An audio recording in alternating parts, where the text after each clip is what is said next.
Hello, and welcome back to another video. It is that time of year again where I pack up and head west. This time, we're starting out in San Diego, California. Though not a city that is overly renowned for its railroading, there is still both some passenger and freight rail presence around the area. Driving into the downtown, we encounter a coaster commuter train heading southbound to terminate at the old Santa Fe San Diego station.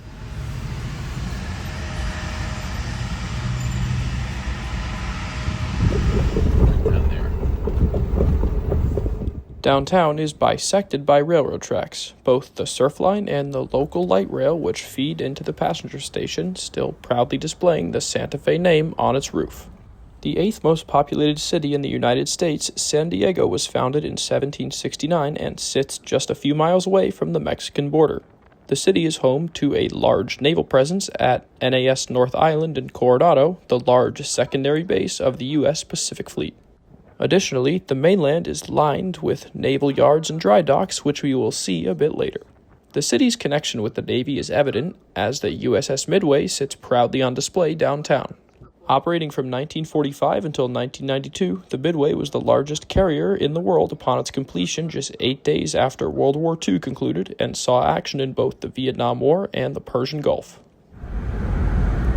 The initial video of this Western series will be a lot more focused on history and location than the following installments, but I wanted to highlight the San Diego area separately and showcase our time here with respect to more than just the trains. That's not to say there aren't still trains to be seen, however, as BNSF maintains a yard just south of downtown with a sizable autorack facility and manifest terminal with interchange traffic to Genesee and Wyoming, San Diego, and Imperial Valley short line. BNSF had a set of GP60s tied down here, which we grabbed a quick shot of. Then, on our way back out to the highway, we caught one of San Diego Trolley's light rail trains heading south to the Mexican border. It is different than what I'm used to, but San Diego does have trains to offer, and we will take a look at a few more coming up in a few minutes. But for now, we're heading onto Coronado Island via the San Diego Coronado Bridge. The BNSF yard is just below us as we drive high above San Diego Bay, the bridge built tall enough to allow large Navy ships to pass beneath it.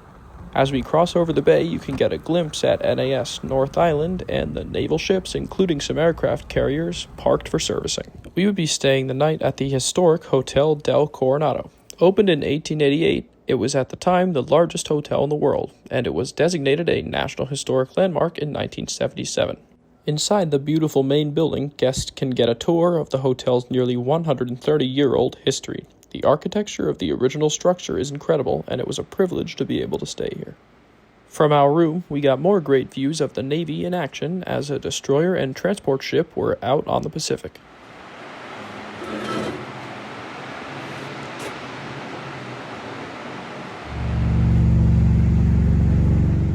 The hotel also sits right below the approach to the runway at NAS North Island, which was buzzing with activity all day.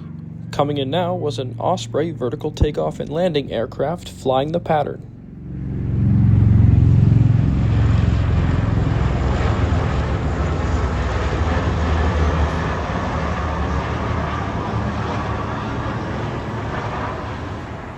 This pretty much concluded my videography for the day. We went out for a nice dinner and some ice cream on Coronado Island and got ready for the traveling to begin in the morning.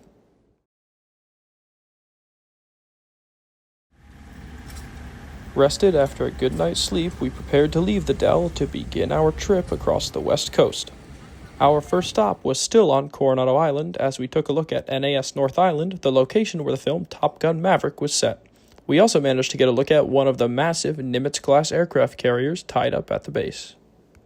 Now heading off the island back over the San Diego Coronado Bridge, we get a look at the naval presence on the mainland, dry docks and maintenance facilities where massive Navy ships are tied up getting work done.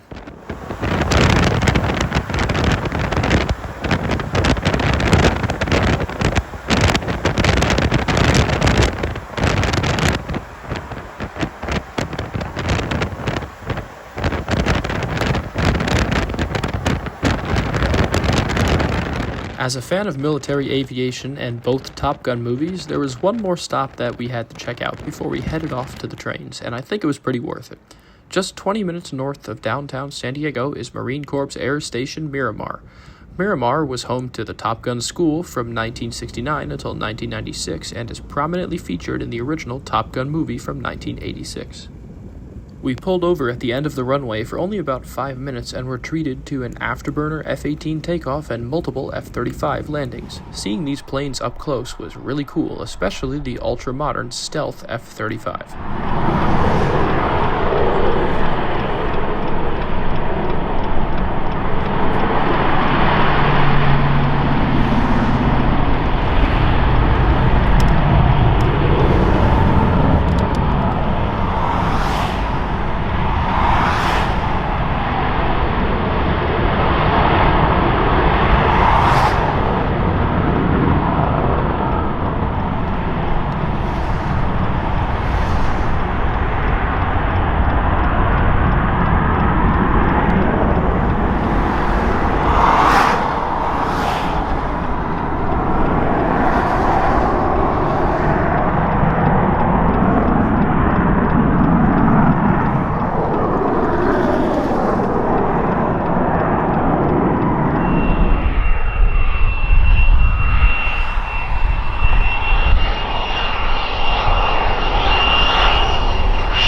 Leaving Miramar now, we headed back towards the Pacific coast, passing through the famous Torrey Pines golf course and arriving in Del Mar, where we met back up with the Surf Line.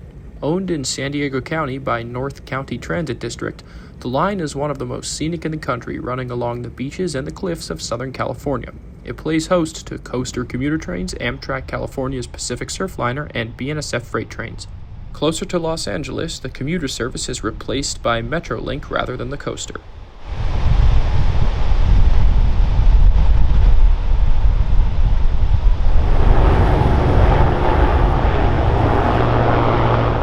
We knew that 2 northbound trains were on the way. While we waited for them to arrive, we got another look at some military aviation before a headlight came around the corner. Up first was Amtrak train number 1777 heading for Oceanside. The train would be terminating there today due to track work, which is the reason for the oddball 4-digit symbol. A cab car led the train north today with a Siemens Charger providing power on the rear.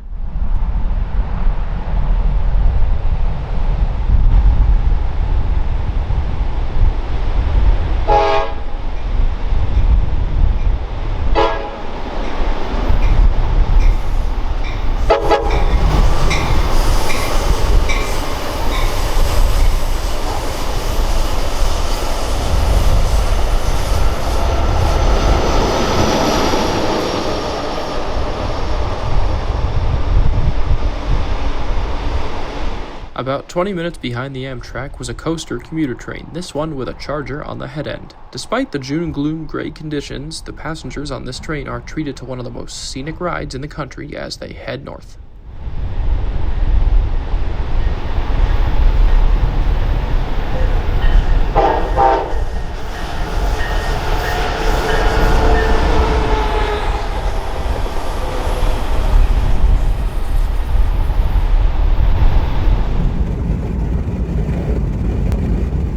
The Pacific Surf Line is most well known for its scenery, as well as the hodgepodge of equipment that Amtrak often throws together on its trains, making for some colorful contrast, as was seen on train 1777 in the form of Capitol Corridor and Superliner coaches mixed in with the Surfliners. We would now leave the Pacific Ocean and the Surf Line behind and head across the mountains that pinned the clouds to the coast. In less than an hour, we are in a desert with clear blue skies as we race down the interstate. We are heading for Beaumont, California, where we will pick up our first major freight route of this trip, the Union Pacific Sunset route running east out of Los Angeles. We briefly find a local freight train tied down near Beaumont before pushing east to the formidable Beaumont Hill. 2 westbound trains were approaching, and we wanted to be in a good position to get them climbing the grade.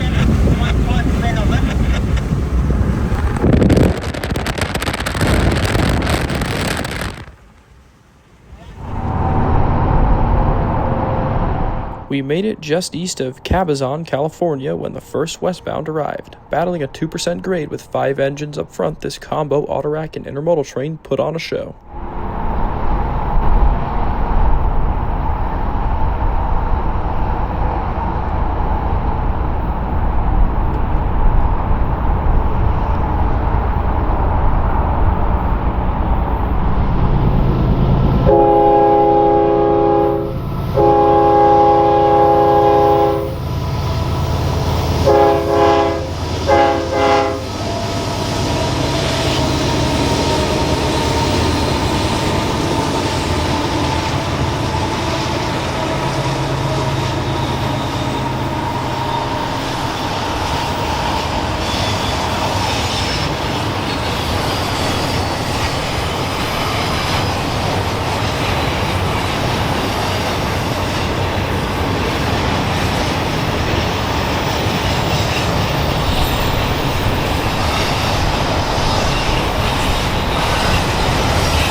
Providing the prominent backdrop to much of this part of the Sunset Route is the prominent, nearly 11,000-foot tall Mount San Jacinto.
Just minutes behind the 7701 was another westbound stack train, this one with 4 engines up front and 2 more in the middle, battling Beaumont Hill.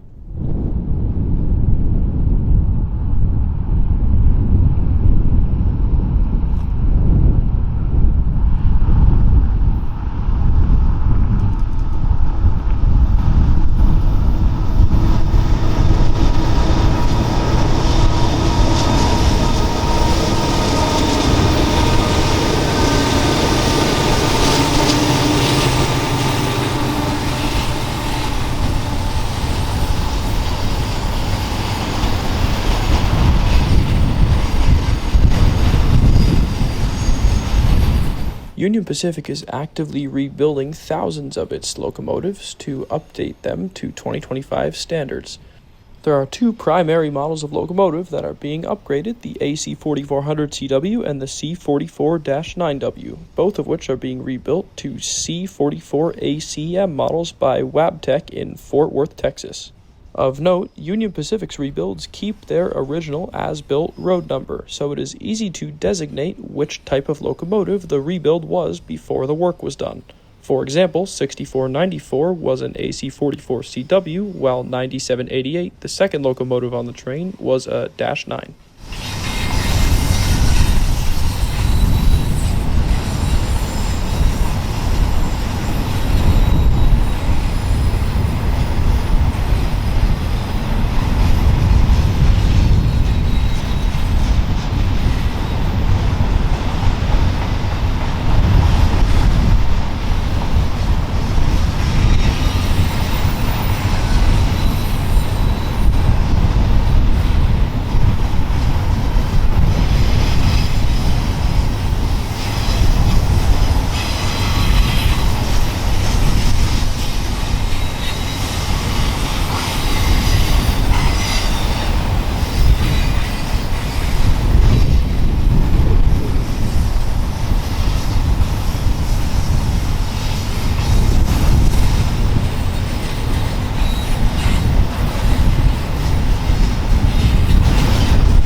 With the passage of the 2nd westbound, we continued east into Palm Springs, where we would spend the night.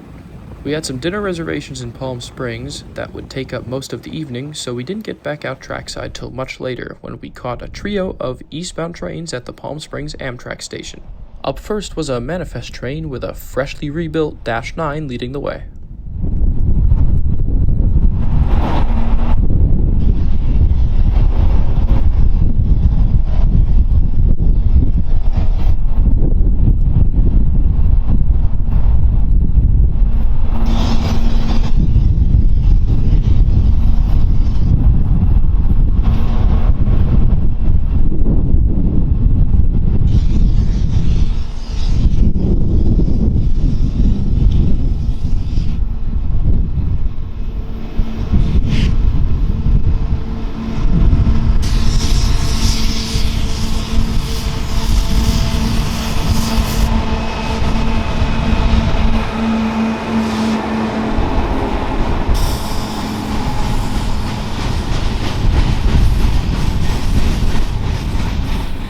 Palm Springs is serviced 3 times a week by Amtrak Sunset Limited, which utilizes the station track in the foreground to access the platform. If you want some evidence as to just how windy it is here in Palm Springs, take a look at all of the sand that has blown onto and buried the station track.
In just a few more minutes, another manifest arrives, this one led by an EMD SD-70 Ace.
We finish off the night with the Beaumont Hill manned helper set moving east to tie down.